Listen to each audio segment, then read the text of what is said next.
Alright, welcome back. We're here in the shop. Today's video is the starter for these 2011 to 2014, I think it is, Duramaxes, because something to do with the clearance of the frame for these starters is a real bitch.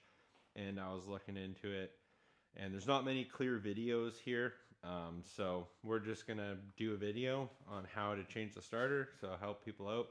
Got to try this trick I seen. It was like this guy started his video halfway through. He says you got to jack up the transmission, take the transmission mount bolts off. So we'll try that out, see if that helps. Try and do it without it first, maybe. I'm not quite sure. Because I got the front end out here, the as you can see, the starter is actually pretty accessible. I think that's the 115 mil I have to get right there. Oh, is that really where down there on the inside? Ooh, that's gonna suck. But I think you can get an extension in there from the back. So gotta give her a go. But yeah, apparently you lift the trans and then you pull the exhaust off to the side and drop it down. I seen a video where a guy said to cut this bracket, but don't think you want to be doing cutting to get shit out. So yeah, we got a little bit more space than normal because the control arms are missing. So if you're doing your front end and your starter looks, or maybe mine has a flat spot, so it's been just starting randomly, has never left me stranded yet, but you don't want that day to come. And so since we're in here, we've got the engine bay pretty clean so far. All the rust is knocked out. We'll just go for it. We do have a new exhaust, so I guess we could just take the exhaust out fully, and then we'd have a lot more room to pull it back and drop it. So yeah, we'll try and do it where it's like a how-to, so you guys. First, you're gonna want to disconnect the batteries so that you don't electrocute yourself. Negative terminals off the post. Take your battery off. Your battery post off with ease. Because who doesn't love just removing more and more stuff when you're trying to do a quick job? Make sure that they stay there good. And then we're gonna easily take off the negative terminal, and then you're gonna wanna tuck it down so that it doesn't pop out. Better tuck down there. It's gonna be a challenge getting that back up. But now that the starter does not have power to it, we can go ahead and begin.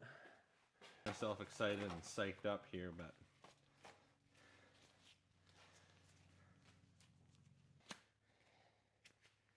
He is autistic. okay, so taking the first electrical wire off here, I'm going in with a 3-inch drive and then just a swivel and a bunch of extensions. And so I don't know if you can see it in there. I got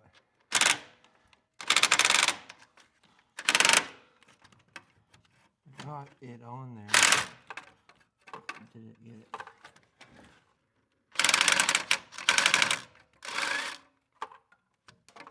Okay, there goes that bolt.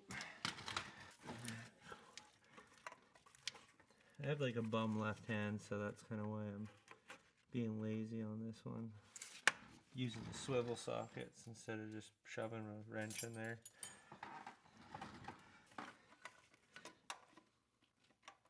No, I think the extensions with the swivel is just the move, man. So I ended up running into an issue on the smaller nut on the starter, where that was actually the issue with the starter, is that it was corroded, and it's an 8mm nut on the top, and I ended up snapping it off after struggling to get something in there. But yeah, don't underestimate this job. Give yourself lots of time. And yeah, I finally got that nut off, and then I had to cut and splice a new end on it. I think we have breakage of the nut. Did she crack? Did we crack? The minute I looked at it. Because now I just broke it. Broke it clean off the starter. She's dicked. Okay, so where's that bolt thing at? It's like right here. Yeah. I don't know if you can see down there, but we have extensions going all the way back in there to the starter. I'm down here. Just gonna back it out now with the ratchet. So we got the bottom one out. So yeah, you can actually, this is probably the best way to run your extension. Instead of run a swivel, is just go directly over your axle, like take your skid plate off. And then you probably want to take this bottom bolt out too before the top one. I'm assuming because it says in ChatGPT, because yes, I use ChatGPT for mechanical advice. Jesus Christ! That it's quite heavy, so it'll hang up a lot of weight. So let me just. All right, nice. That's a win. So looking down at it now. I think, yeah, the swivel is the only option here now. Okay, so I'll tell you now, the swivel was not the move on this. I spent a good amount of time trying to figure out how to do this because I was missing two important tools. A functioning half-inch drive ratchet or a ratcheting gun. I should have bought one. It would have saved me a lot of time. And if you have one, it'll save you a lot of time too on this job. Don't do what I did and struggle trying to do all these dumb extensions. You just got to enter right on the other side of the shock tower and have a long extension on a ratchet or a ratcheting gun, and just make sure you use a short socket, not a deep socket. And this should be easy to bust off and save yourself a lot of time. Oh. That's all it needed? Fuck, dude. Once again, another great example of have the right tools. Never enough tools you could ever have. If I had a deeper socket or a ratcheting gun, again, this would have been easy, but instead I just swore at the camera the whole time, complaining about my cousin that installed this exhaust clamp because he did my exhaust for me. So I know who the fucking douchebag is that put this exhaust pipe in. It's my fucking cousin. As you can see, there's no room. There is absolutely zero room to get this thing through and out, even with the exhaust moved. We're gonna have to take two 18mm bolts off the transmission and then push up on the transmission and create a little bit more space. 18mm in here. 18mm. And then push up right there.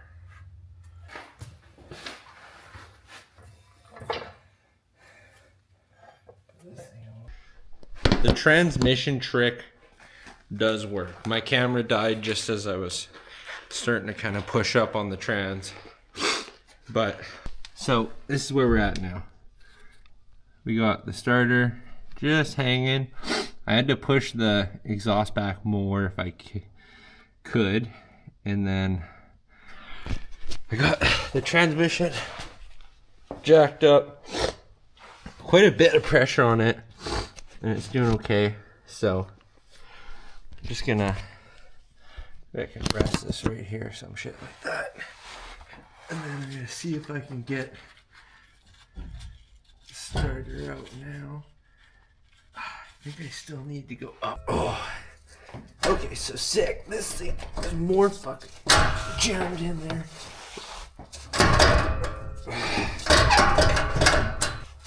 It's just the exhaust that's in the fucking way.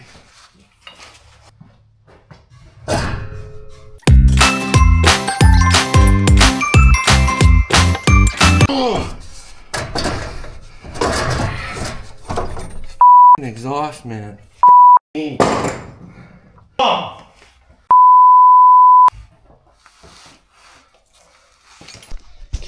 fix. Okay, we got the new starter here. We've gone and cleaned off our connections back in there. I don't know if you guys... Sorry my lighting shit in this video. I'm gonna get meta glasses so you can see right there that's cleaned up a bit. So we'll put this in. Exhaust. I'm getting shit in my eyes already. Push the exhaust back. Slide her up here. So I want to put my foot on the clamp. Daddy, chill. Or the exhaust bracket. Pushing the starter?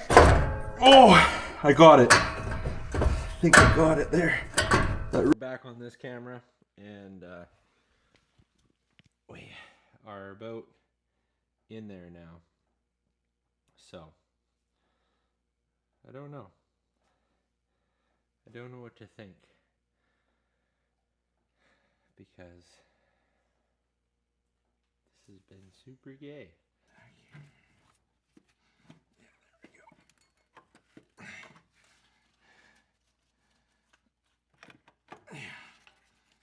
Oh, baby.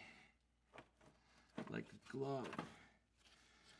Okay, super important detail about this part here that I missed, and I'm actually realizing just now as I'm editing this video. And since I've done this project, I've been driving the truck and the starter has been grinding on the flywheel. And that's because, if you can see in the background here, I haven't let the tension off on the transmission.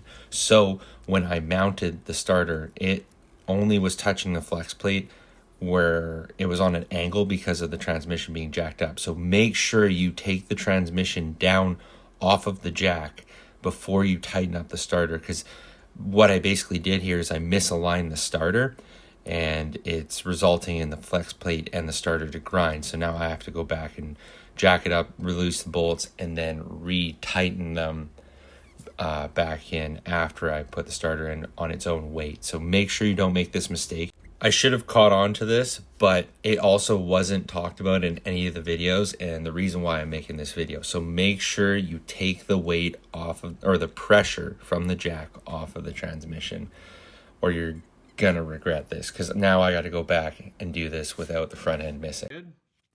So yeah, if anybody's gonna do this, make sure you got about 3 to 4 hours of time.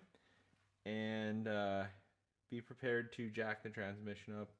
That definitely made a lot of room. And I had to take all of the exhaust brackets off to be able to move the exhaust enough out of the way. So, yeah. Good luck to all of you that don't have your control arms out. Hopefully this video helps you. And enjoy that I struggled and learned from it.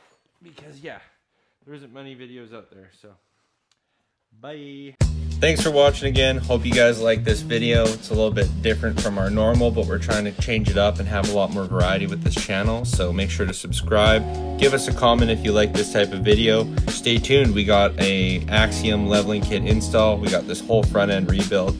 And also don't forget to check out ridefastcrew.com and get yourself some of the best merch in Canada. Victory! Look at this!